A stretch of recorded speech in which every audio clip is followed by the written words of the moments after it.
हिरण्यकशिपु का वध तो सब जानते हैं, लेकिन क्या आप जानते हैं प्रहलाद के पोते असुर सम्राट महाबली की असली कहानी? असुर होते हुए भी क्यों आज तक करोड़ों लोग राजा बलि की आराधना करते हैं? क्या आप जानते हैं ओणम का त्योहार आखिर क्यों मनाया जाता है? राजा बलि भक्त प्रहलाद के पोते होकर भी देवताओं पर आक्रमण क्यों करते हैं और तीनों लोगों को कैसे जीत लेते हैं?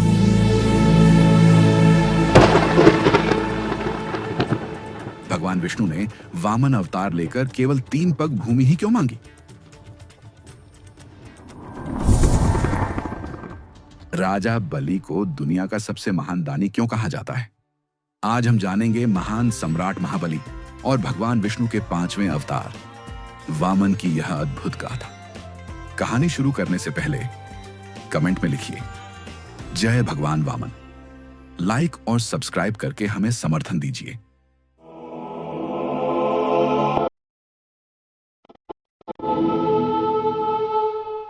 प्रारंभ में केवल शून्य था और उस शून्य से उत्पन्न हुई सृष्टि। समय, दिशा, आकाश और पृथ्वी ने जन्म लिया। यही थी ब्रह्मांड की आदिगाथा। पृथ्वी की गोद से जन्म लिया हर जीव ने और इसी से शुरू हुआ देव और असुरों का युग। ब्रह्मा के मानस पुत्र आर्षि कश्यप, जिनके वंश से ही देवताओं और असुरों की कहानी शुरू हुई। आर्षि कश्यप की पत्नियां कई थीं, परंतु उनमें 2 प्रमुख, अदिति और दिति। अदिति से जन्मे देवगण, धर्म और प्रकाश के प्रतीक। दिति से जन्मे दैत्य, बल और प्रतिशोध के अवतार। इसी एक वंश से निकलकर देव और असुर 2 विपरीत धाराएं बनी, जिनके द्वंद्व ने ब्रह्मांड की गाथा को आकार दिया। अदिति देवमाता, उनकी कोख से जन्मे इंद्र, वरुण, अग्नि और अनगिनत देव, जो प्रकाश, सत्य और धर्म के प्रतीक बने। इनके हाथों में था सृष्टि का संतुलन और इनके संकल्प में था जगत का संरक्षण। दिति असुर माता, उनकी संतानें बनी शक्ति और बल की मूर्तियां। दिति से जन्मे 2 असुर भाई, हिरण्याक्ष और हिरण्यकशिपु। हिरण्याक्ष ने धरती को महासागर में डुबो दिया। भगवान विष्णु ने वराह अवतार लेकर उसका वध किया। भाई की मृत्यु ने हिरण्यकशिपु को प्रतिशोध से भरा। उसने स्वयं को ईश्वर घोषित किया, पर उसके ही घर में जन्मे महान भक्त प्रहलाद वे थे विष्णु के परम आराधक। हर यातना, हर कष्ट के बीच भी उनके पावन होठों पर निरंतर गूंजता रहा, नारायण नारायण। जब अत्याचार चरम पर पहुंचा, भगवान विष्णु नृसिंह अवतार में प्रकट हुए। हिरण्यकशिपु के अंत के बाद असुरों का राज सिंहासन उसके पुत्र महाभक्त प्रहलाद को मिला। इस प्रकार पहली बार असुर कुल कालक का जन्म हुआ। उसका मुखमंडल चंद्रमा सा उज्ज्वल था, आंखों में करुणा और साहस की चमक थी और पूरे शरीर से अलौकिक तेज झलक रहा था। असुर वंश में आनंद की लहर दौड़ गई, नगाड़ों की गूंज उठी, वेद मंत्रों का उच्चारण होने लगा। जन्मोत्सव के उस पावन क्षण में सम्राट विरोचन ने आदरपूर्वक अपने गुरु शुक्राचार्य को बुलाया। उन्होंने विनम्रता से निवेदन किया, गुरुवर, कृपा करके मेरे पुत्र को अपने आशीर्वाद से अलंकृत करें। शुक्राचार्य आगे बढ़े और नवजात शिशु को अपनी गोद में उठाया। ध्यानमग्न होकर उन्होंने गहन दृष्टि डाली और आशीर्वाद दिया, यह बालक असुर वंश का गौरव बनेगा। यह कोई साधारण आत्मा नहीं है, यह आगे चलकर तीनों लोकों पर राज्य करेगा। समय की धारा आगे बढ़ रही थी। इसी बीच महाज्ञानी शुक्राचार्य ने अपने ध्यान और ज्योतिष साधना में एक गूढ़ संकेत पाया। उनकी दृष्टि में स्पष्ट हुआ कि विरोचन की जीवन रेखा क्षीण है। उसके ऊपर अकाल मृत्यु का गंभीर साया मंडरा रहा है। राजन, तुम्हारे जीवन पर घोर संकट आने वाला है। इससे बचने का केवल एक ही उपाय है। तुम्हें हिमालय की गोद में जाकर 10 वर्षों तक कठोर तप करना होगा। केवल वही तप तुम्हें मृत्यु से रक्षा देगा। शुक्राचार्य की चेतावनी के बाद विरोचन हिमालय की ओर प्रस्थान की तैयारी करने लगा। उसका हृदय भविष्य की अनिश्चितता से भरा था। तो सम्राट विरोचन हिमालय की कंदराओं में चला गया। कड़कड़ाती ठंड, प्रचंड हवाएं और बर्फ की चट्टानों के बीच उसने वर्षों तक घोर तपस्या की। 10 वर्षों तक वह निर्विकार खड़ा रहा, न भूख की परवाह की, न नींद की। आखिरकार उसकी तपस्या से प्रसन्न होकर सूर्यदेव प्रकट हुए। उनकी आभा से समस्त हिमालय आलोकित हो उठा। सूर्यदेव ने कहा, विरोचन, तेरे धैर्य और तप से मैं प्रसन्न हूं। उन्होंने अपने तेज से निर्मित एक दिव्य मुकुट प्रदान किया और आशीर्वाद दिया, जब तक यह मुकुट तेरे मस्तक पर रहेगा तुझे कोई परास्त नहीं कर पाएगा।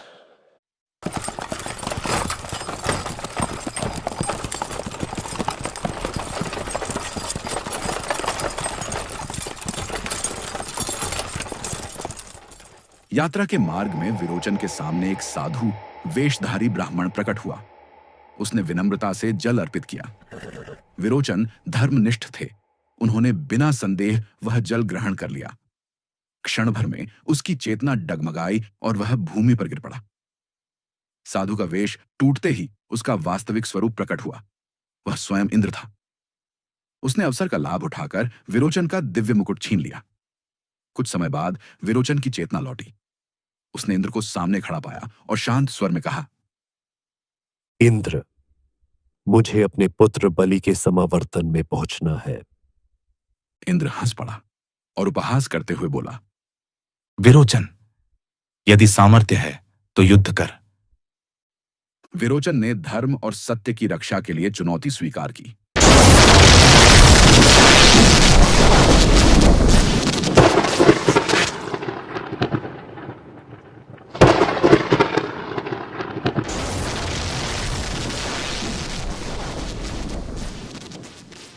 परंतु मुकुट के बिना उसकी शक्ति क्षीण हो चुकी थी। इंद्र ने छल और बल दोनों से आक्रमण किया और अंततः विरोचन भूमि पर गिर पड़ा।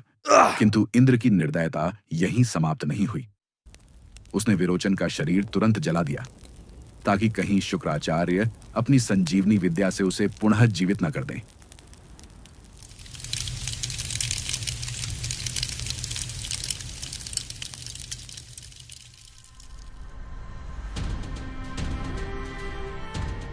पिता की मृत्यु का समाचार सुनते ही बलि का हृदय जल उठा। वह गगन भेदी स्वर में बोला, इंद्र, तूने मेरे पिता का वध छल से किया है। अब मैं तेरा भी वध करूंगा। तुझे इस ब्रह्मांड की कोई शक्ति नहीं बचा पाएगी। उसकी प्रतिज्ञा सुनकर असुरों की सभा कांप उठी। वह अकेला ही रणभूमि की ओर निकल पड़ा और उसके कदमों से पृथ्वी थर्रा रही थी। स्वर्ग के द्वार पर इंद्र प्रतीक्षा कर रहा था। उसने हंसते हुए कहा, विरोचन के पुत्र, तेरे पिता भी मेरे वज्र के सामने टिक न सके। तू किस बल पर खड़ा है? बलि ने उत्तर दिया, उनकी मृत्यु ने ही मुझे शक्ति दी है। आज तेरा भी अंत होगा। युद्ध प्रारंभ हुआ। आकाश में वज्र की गर्जना हुई। धरती बलि की गदा के प्रहार से कांप उठी। इंद्र ने वज्र फेंका तो बलि ने अग्निबाण से उसका उत्तर दिया। वज्र और अग्निबाण टकराए तो मानो सूर्य और बिजली का संगम हो गया। युद्ध इतना भयंकर था कि देवता और असुर दोनों विस्मित हो उठे, परंतु अनुभव और छल इंद्र के साथ था।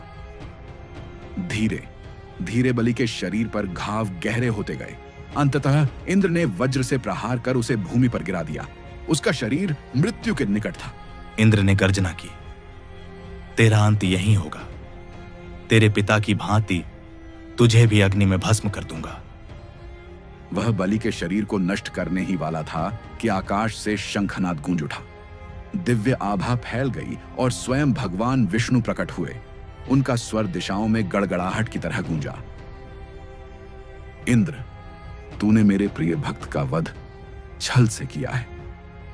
क्या यही तेरा सामर्थ्य है, निर्दोष पर वार करना? तू यह सोचता है कि भोग और बलिदान से महानता सिद्ध होती है, परंतु जान ले, महानता केवल धर्म और सत्य से होती है। आज से मैं तुझसे और देवताओं से अपना नाता तोड़ता हूं, क्योंकि यदि देव भी छल और अन्याय करने लगे तो फिर असुर और देवताओं में अंतर ही क्या शेष रह जाएगा। असुर राजधानी शोक में डूब गई। महल के प्रांगण में युवराज बलि का निष्प्राण शरीर रखा था। माताएं रो रही थीं, योद्धा मौन खड़े थे। महारानी का विलाप वातावरण को विदीर्ण कर रहा था। तभी आगे बढ़े महाज्ञानी शुक्राचार्य। उन्होंने गगनभेदी स्वर में कहा, नहीं, यह बालक मृत्यु का बंधन नहीं स्वीकार करेगा। वेद मंत्र गूंजे, अग्नि प्रज्वलित हुई और उनके तप की शक्ति ने बलि को स्पर्श किया। क्षण भर में उसकी श्वास लौटी, आंखों में तेज चमक उठा और वह उठ खड़ा हुआ। पूरी सभा जय घोष से गूंज उठी। यह केवल जीवनदान नहीं था, यह बलि का पुनर्जन्म था। वर्षों के साथ उसका व्यक्तित्व और अधिक तेजस्वी हुआ। सम्राट महाबली युद्ध कला में अद्वितीय सिद्ध हुए। गदा, धनुष, तलवार और शास्त्र सभी उनके अधीन थे। पर उनकी सबसे बड़ी पहचान वीरता नहीं, बल्कि भक्ति और दानशीलता बनी। जहां भी सम्राट महाबली विराजमान होते, वहां धर्म और न्याय की आभा फैल जाती। उनके द्वार से कोई याचक खाली हाथ नहीं लौटता। उनकी उदारता इतनी विलक्षण थी कि माता लक्ष्मी स्वयं उन पर प्रसन्न हुई। महाज्ञानी गुरु शुक्राचार्य ने जब देखा कि सम्राट महाबली का तेज और सामर्थ्य दिन प्रतिदिन बढ़ रहा है, उन्होंने दिव्य यज्ञ किया। वेद मंत्रों की गूंज और तप की अग्नि से प्रकट हुआ एक अजेय रथ, स्वर्ण और रत्नों से जड़ा, अपराजेय कवच से घिरा हुआ, जिसके पहियों की गर्जना आकाश को हिला देती थी।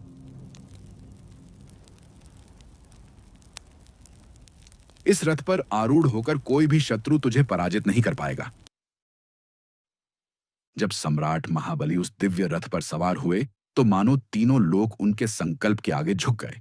उन्होंने अपनी संगठित सेना के साथ स्वर्ग पर चढ़ाई की।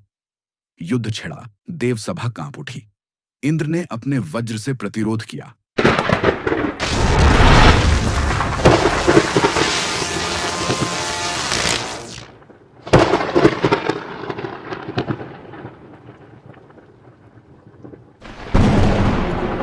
इंद्र परास्त हुआ और स्वर्ग का सिंहासन भी अब असुर सम्राट के चरणों में था। महाबली ने अपराजय विजय पाई। अब वे तीनों लोकों के सम्राट बने। उनकी सबसे बड़ी शक्ति थी उनकी दानशीलता और न्यायप्रियता। उनका साम्राज्य धर्म, भक्ति और समर्पण का प्रतीक बन गया। कहते हैं कि सम्राट महाबली को किसानों का राजा कहा जाता। उनके शासन में कोई भूखा नहीं रहा, कोई अन्याय का शिकार नहीं हुआ। महाबली की यह करुणा और दानशीलता उन्हें देवताओं से भी महान बना रही थी। देवता दिशाओं में भटक रहे थे, उन्हें कहीं आश्रय नहीं मिल रहा था। उनकी आराधना सुनने वाला कोई नहीं बचा था। इस अपमान और असहायता को देख देवमाता अदिति का हृदय व्याकुल हो उठा। वे तप में लीन हुई और भगवान विष्णु का ध्यान करने लगी। आंखों में अश्रु और स्वर में करुणा के साथ उन्होंने प्रार्थना की, स्वामी, आपने एक बार मुझसे वचन दिया था कि जब समय आएगा आप मेरे पुत्र रूप में अवतरित होंगे। वह समय अब आ गया है। मेरी गोद को पवित्र करें और पुत्र रूप में अवतरित होकर देवताओं का उद्धार करें। आदित्य की विनती से वैकुंठ कांप उठा। भगवान विष्णु स्वयं प्रकट हुए और बोले, देवी, तुम्हारी साधना सफल हुई है। अब मैं तुम्हारे गर्भ से जन्म लूंगा और वामन रूप में अवतरित होकर धर्म और संतुलन की रक्षा करूंगा। और राशि कश्यप के आश्रम में आदित्य के गर्भ से भगवान विष्णु ने जन्म लिया। वह बालक अत्यंत तेजस्वी था। आंखों में दिव्यता और मुख पर मासूमियत झलकती थी। संपूर्ण वातावरण शुभ शकुनों से गूंज उठा। देवताओं ने प्रसन्न होकर जय घोष किया, जय वामन देव, जय विष्णु अवतार। उस बालक का नाम वामन, बौने रूप में किंतु तेज और शक्ति से अपार। उसके जन्म ने देवताओं के हृदय में आशा की लौ जला दी। अब समय आ गया था कि महाबली की दानशीलता की परीक्षा हो और वामन अवतार से ब्रह्मांड का संतुलन पुनः स्थापित हो। काल का प्रवाह निरंतर बढ़ता गया। देवताओं की स्थिति अब और भी दयनीय हो चुकी थी। स्वर्ग का वैभव असुरों के अधीन था और देवगण दिशाओं में भटक रहे थे। उनकी व्याकुलता दिन प्रतिदिन बढ़ती रही। इसी बीच असुरों के सम्राट महाबली का साम्राज्य और भी प्रखर हो उठा। उनका यश केवल पृथ्वी तक सीमित नहीं रहा, बल्कि तीनों लोकों में गूंजने लगा। उनकी दानशीलता, धर्मप्रियता और भक्ति की गाथाएं दूर दूर तक फैली। सम्राट ने निश्चय किया, मैं 100 अश्वमेध यज्ञ करूंगा। इन यज्ञों से मेरा राज्य अटल और स्थायी हो जाएगा, और यह भी प्रमाणित होगा कि दान और धर्म से ही सच्चा साम्राज्य फलता फूलता है। समय बीतता गया और एक एक करके 99 यज्ञ संपन्न हो गए। अब अंतिम यज्ञ का दिन आ पहुंचा। यज्ञशाला के मध्य विशाल हवन कुंड प्रज्वलित था। उसमें आहुति की लपटें उठ रही थीं, मानो अग्निदेव स्वयं उस यज्ञ को स्वीकार करने आए हों। चारों ओर वेद मंत्रों की गूंज थी। उन ध्वनियों से पूरा गगन पवित्र हो उठा। उसी समय यज्ञशाला के द्वार पर एक दिव्य ब्राह्मण बालक का आगमन हुआ। छोटा कद, किंतु मुख पर अद्भुत तेज, आंखों में दिव्यता और वाणी में मधुरता। उनके तेज से पूरा वातावरण पवित्र हो उठा था। सम्राट महाबली ने आदरपूर्वक कहा, ऋषि कुमार, आप जो चाहें मैं दान दूंगा। सोना, चांदी, रत्न, हाथी घोड़े, नगर, ग्राम, यहां तक कि मेरा साम्राज्य भी आपके लिए है। राजन, मुझे इनमें से कुछ नहीं चाहिए। सभा में सन्नाटा छा गया। महाबली ने विस्मय से देखा और गंभीर स्वर में कहा, ऋषि कुमार, मेरे यज्ञ का नियम है, मैं किसी याचक को खाली हाथ नहीं लौटाता। आप यदि कुछ नहीं मांगेंगे तो यह मेरे यज्ञ का अपमान होगा। कृपा कर बताइए, आपको क्या चाहिए? तब वामन ने अपनी दृष्टि उठाई। उनकी आंखों में ब्रह्मांड का रहस्य झलक रहा था। उन्होंने कहा, राजन, मैं जो मांगने वाला हूं, पहले यह वचन दीजिए कि आप उसे अवश्य देंगे। महाबली ने अपने हाथ जोड़कर उत्तर दिया, ऋषि कुमार, यह मेरा संकल्प है। आप जो मांगेंगे मैं उसे अवश्य दूंगा। यह स्वयं भगवान विष्णु है, जो देवताओं की ओर से आपके सामने खड़े हैं। यदि आपने वचन दे दिया तो सब कुछ उनसे छिन जाएगा। सभा स्तब्ध रह गई, परंतु सम्राट का चेहरा शांत और गंभीर बना रहा। उन्होंने आदर से गुरु की ओर देखा और कहा, गुरुवर, यदि यह स्वयं विष्णु हैं तो यह तो मेरे लिए और भी सौभाग्य की बात है। जिस भगवान के लिए लोग कठोर तप करते हैं, यज्ञ और अनुष्ठान करते हैं, वही भगवान आज मेरे यज्ञ में याचक बनकर आए हैं। क्या इससे बड़ा गौरव मेरे लिए और कोई हो सकता है? मैं अपना वचन कभी नहीं तोड़ूंगा। शुक्राचार्य क्रोधित हुए, पर सम्राट की अडिग भक्ति और दानशीलता डिग्गी नहीं। महाबली ने गर्व से कहा, ऋषि कुमार, आप जो भी मांगेंगे मैं दूंगा। यह मेरा अटल संकल्प है। तब वामन ने मधुर स्वर में कहा, महाराज, मुझे केवल उतनी भूमि चाहिए जिसे मैं अपने 3 पगों में नाप सकूं। महाबली हंस पड़े। हे ब्राह्मण देवता, आप मुझसे कुछ बड़ा मांग सकते थे, सोना, चांदी, रत्न, लेकिन आप केवल 3 पग भूमि मांग रहे हैं। मैं वचन देता हूं कि मैं आपको 3 पग भूमि अर्पित करता हूं। उन्होंने अपने कर कमलों से जल अर्पित किया और दान का संकल्प पूरा किया। दान का संकल्प पूर्ण होते ही अचानक यज्ञशाला कांप उठी। वेद मंत्रों की ध्वनियां और तीव्र हो गईं। अग्निकुंड की ज्वालाएं आकाश को छूने लगी। वे थे स्वयं विष्णु का विराट रूप, जिनके उदय से ब्रह्मांड प्रकाशमय हो उठा। देव स्तब्ध रह गए। असुर विस्मय में कांप उठे। आर्षि और मुनि निःशब्द होकर चरणों में झुक गए। उस क्षण संपूर्ण सृष्टि मानो एक ही स्वर में पुकार उठी, यही हैं धर्म के पालनहार, ब्रह्मांड के अधिपति। एक पग में उन्होंने संपूर्ण पृथ्वी को नाप लिया। दूसरे पग में समस्त आकाश उनके अधीन हो गया। अब तीसरे पग के लिए स्थान शेष न रहा। गगन भेदी स्वर में भगवान ने कहा, राजन, अब बताओ, मेरा तीसरा पग कहां रखूं? यज्ञशाला में गहरा सन्नाटा छा गया। देवताओं की दृष्टि स्तब्ध थी। असुरगण भय से कांप रहे थे, परंतु सम्राट महाबली का चेहरा शांत था। वह आगे बढ़े, विनम्रता से झुके और बोले, प्रभु, आपने अपने 2 पगों में पृथ्वी और आकाश समेट लिया। अब तीसरे पग के लिए स्थान केवल एक है, मेरा सिर। मेरे वचन को पूर्ण कीजिए। मैं अपना जीवन, अपना अहंकार सब आपके चरणों में समर्पित करता हूं। उपस्थित हर आत्मा ने देखा कि एक असुर सम्राट ने स्वयं भगवान के समक्ष वचन और दान की रक्षा के लिए अपने प्राण तक अर्पित कर दिए। यह केवल दान नहीं था, यह भक्ति, वचन और समर्पण की पराकाष्ठा थी। भगवान वामन ने करुणा से उनका समर्पण स्वीकार किया। उन्होंने महाबली को पाताल लोक का अधिपति बना दिया। पर यह पराजय नहीं थी, बल्कि अनंत गौरव का क्षण था। तुम युगों युगों तक स्मरण किए जाओगे और मैं स्वयं तुम्हारे द्वार पर द्वारपाल बनकर रहूंगा।